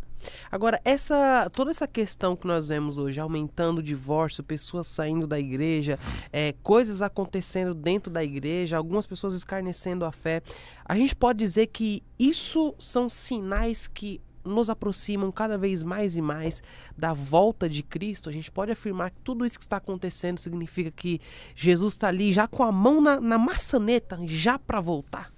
As trombetas já estão soando. Lá em Apocalipse tem alguns textos, André, que vai falar de algumas trombetas. 1/3 das florestas seriam queimadas, 1/3 das águas não seriam mais potável, consumida, 1/3 dos animais do mar deixaria de existir. Tudo isso já aconteceu, comprovado pela ciência. A Bíblia vai falar sobre terremotos, maremotos, fomes, pestes. Só que ali não está falando de pontos isolados, ali está falando de quando acontecer tudo ao mesmo tempo. Ali fala que o amor se esfriaria, o amor de muitos se esfriaria. Ali fala da apostasia. Ali fala que seria como o tempo de Noé. O tempo de Noé a gente sabe que o termo agora me fugiu. O sodomismo no tempo de Noé, ele era exagerado. Por isso que Deus destruiu a terra. Como vai destruir de novo. Primeiro na água, agora no fogo. Então, quando a gente olha para as escatologias, para as profecias bíblicas, quando você olha para Israel, que é o termômetro profético do universo, quando você estuda escatologia e profecia e vê que falta muito pouco e que várias já vieram se cumprindo, eu vou muito a Israel. É porque às vezes aqui num corte alguma coisa, não dá tempo de a gente falar de todas as profecias que se cumpriram. Mas eu estive em Israel agora e uma das profecias mais difíceis de acontecer, que é ter água doce na região de Sodoma e Gomorra. Água doce no lugar do Mar Morto. E é uma profecia de Ezequiel. Ele teve uma visão que uma água viria correndo por debaixo lá de Jerusalém. E que aquele lugar que hoje era seco e salgado voltaria a ter peixe, voltaria a ter árvores. Eu vi com os meus olhos o fenômeno chamado bolhões, que são buracos, crateras que estão se abrindo por causa dessa água doce. E essa água doce vai passando tanto ali que ela tira o sal e daí a pouco volta a ter vida. Então já tem peixe na região do Mar Morto. Ok? Vão dessalinizar o Mar Morto. Estão trabalhando para isso. Então tem 1000 profecias se cumprindo agora. Profecias de 3.000 anos atrás, profecias de 2.000 anos atrás, que está acontecendo aos nossos olhos. Então, Jesus está à porta. O anticristo, o cenário do anticristo. O cenário do anticristo já está desenhado. Entende? Quem vai ser o anticristo? Aquele homem que ele vai convencer os religiosos. A Bíblia fala que se não fosse pelo Espírito Santo, até mesmo os escolhidos seriam enganados. Se não fosse por intervenção do Espírito Santo, até mesmo os escolhidos. Então a gente está vendo um desenho, um percurso mundial, as pandemias, os incêndios, as contaminações, a contaminação do mar, do rio, a queimada das florestas, a extinção de espécies, a fome. Entende? As crises e guerras religiosas, os problemas sexuais, tudo isso está às vésperas. E a verdade dos fatos, André, é que a vida eterna ela é mais real do que essa mesa aqui agora. Pastor, como que você enxerga a vida real? Vou te dar um exemplo. a vida espiritual, a vida eterna. Quando uma criança está no ventre da mãe, está sendo gerada, ela não sabe que tem vida do outro lado. Mas tem vida do outro lado. Até o dia que ela sai daquele espaço, daquela bolsa, daquele ventre, e aí o médico fala assim, deu à luz. E essa criança agora vem para um mundo novo, certo? Que ela nunca imaginou que existia, que ela não sabe nem como ela foi parar lá. Assim é a vida eterna. Esse momento aqui agora é um ventre espiritual, é um ventre profético para aquilo que tem lá do outro lado. Aqui nós estamos como crianças sendo geradas, como embriões sendo desenvolvidos para encontrarmos o Criador. É um plano. Paulo vai dizer que se fosse somente essa vida, André, seria muito fútil. Ele questiona, do que adiantaria então fazer o bem? Do que adiantaria ser honesto? Do que adiantaria não roubar, não mentir? Entende? Perderia-se o sentido. Isso aqui ia virar a Babilônia, isso aqui ia virar um caos. Se é selvageria, se é cada um por si, morreu e acabou, se é só esse mundo aqui, morreu, não tem consequência nenhuma, e os caras que morrem devendo, os caras que morrem na maldade, que fez maldade a vida toda, seria muito injusto. Seria muito incoerente, esse universo aqui seria um nada. E tudo nesse universo tem um ciclo que faz todo o sentido. A luz para funcionar tem muito sentido envolvido. A água tem muito sentido envolvido. Tudo tem muito propósito. Esse universo, tudo que está nesse universo tem muito propósito. E nós, homens, não podemos pensar que morreu e acabou. Senão a gente vai ficar muito materialista, muito humanista. E isso, eu brinco assim, o inferno tem hora que ele é necessário. O inferno é necessário. Para gerar Forte, um pouquinho de temor nas pessoas.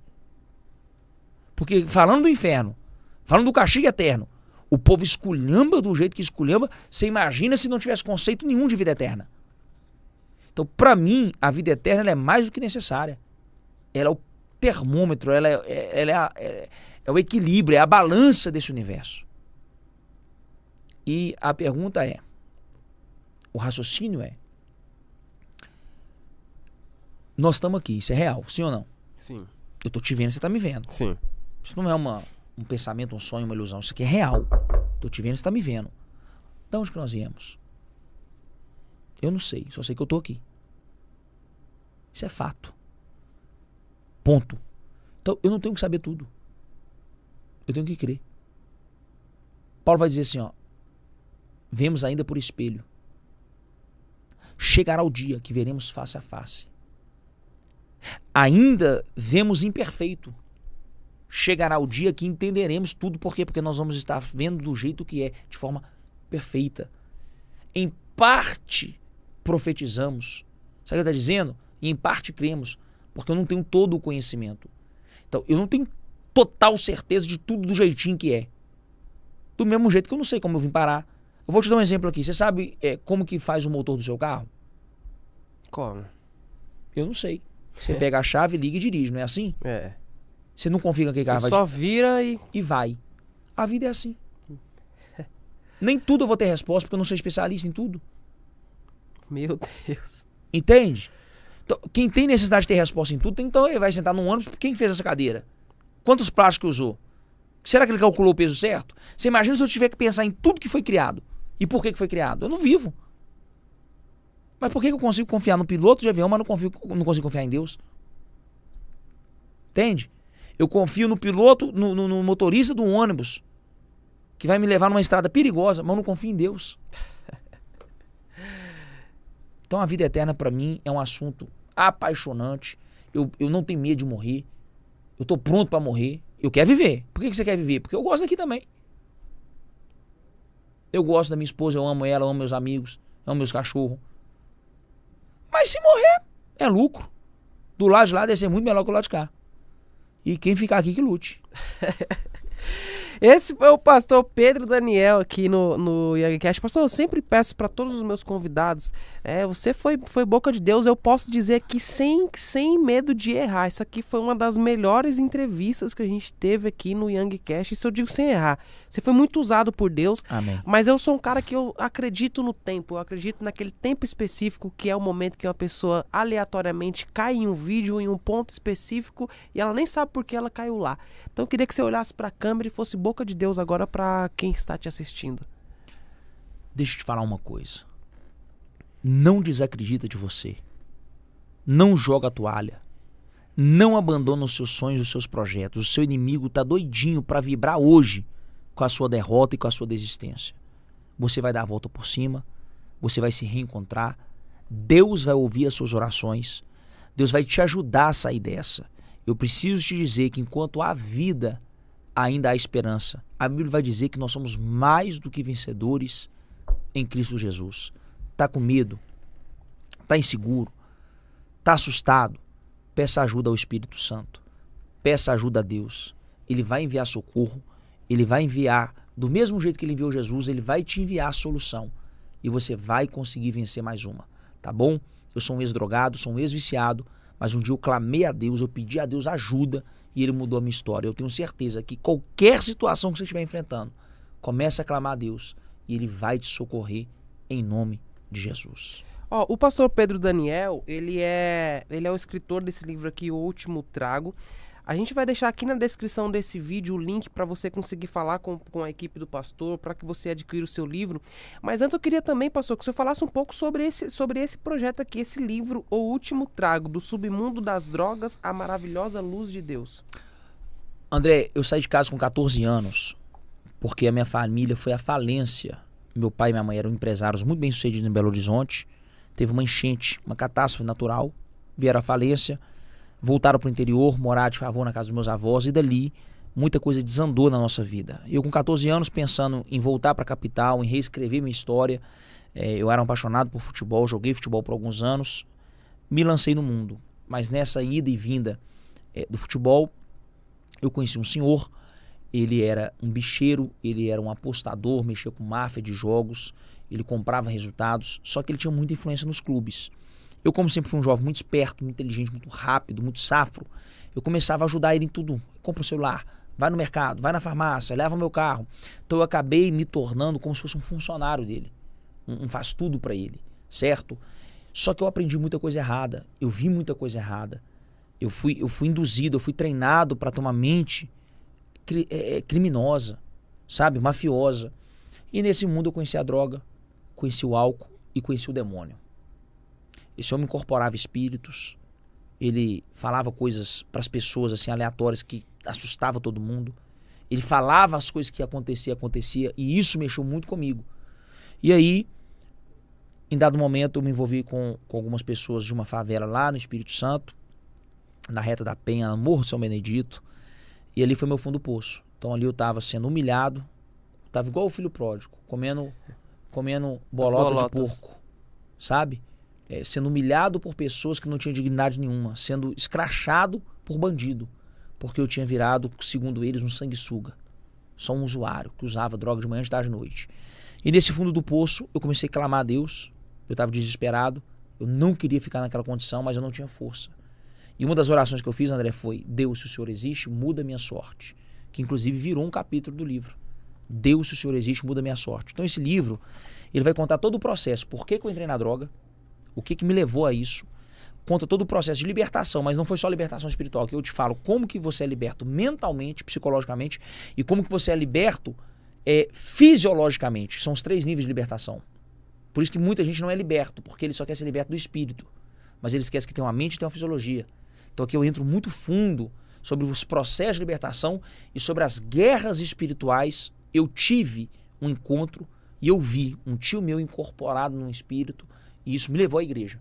O que me levou à igreja foi ver o meu tio por dias possuído por um demônio. Ele conversava com a gente, ele fazia coisas horrendas dentro de casa, e eu sabia que era um espírito, por causa das coisas que ele falava e porque a gente tem um entendimento ou outro.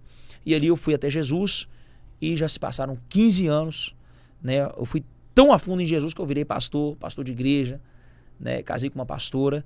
E aí nasce, então, o último trago. Para quem quer sair do submundo das drogas, de qualquer tipo de vício. Para quem quer vencer os seus medos, os seus traumas, as suas inferioridades. Então, esse assunto ele aborda um pouquinho de cada coisa que me construiu e me chegou e me ajudou a chegar até aqui. Então, eu acho que, assim, é um livro necessário. E, assim, a didática dele, André, é muito simples porque ele é num formato de história. É como se fosse, assim, começo, meio e fim. Sim. Entende? Então, ele tem um dinamismo muito gostoso. Fácil de entender. Tem pessoas que nunca leram na vida. Pastor, li em 3 dias. Pastor, li em 1 semana. Consegui ler o primeiro livro da minha vida por causa dessa linguagem. Então eu tenho certeza que esse livro vai abençoar muito a vida das pessoas e ele está no meu Instagram. Chega na casa da pessoa. Eu tenho uma parceria com o Correio. Então se ela for no meu Instagram, PRPDaniel, tem um link lá, ela pode comprar e chega na casa dela. Perfeito. Ó, o Instagram do pastor tá aqui na descrição. Então você consegue adquirir o livro O Último Trago, do Submundo das Drogas, a Maravilhosa Luz de Deus, tá bom? Então na descrição você consegue aqui adquirir esse livro, leia e abençoe alguém, porque pessoas serão transformadas através desse livro. Meu pastor, eu queria te agradecer, muito obrigado por essa entrevista incrível, cara. Muito obrigado. Obrigado você pelo espaço, que Deus abençoe sua audiência, aonde chegar esse corte, aonde chegar esse vídeo, que a graça de Deus se manifeste em nome de Jesus. É isso. Esse episódio de hoje ele foi muito importante, foi um episódio especial. Nós aprendemos coisas importantes hoje aqui neste episódio. Nós aprendemos que mesmo que você tenha certa dificuldade na sua vida, você deve sempre olhar para Cristo. Cristo foi, Cristo é e Cristo sempre será a melhor situação para qualquer problema. O amor de Cristo é o que nos transforma, o amor de Cristo é o que nos muda.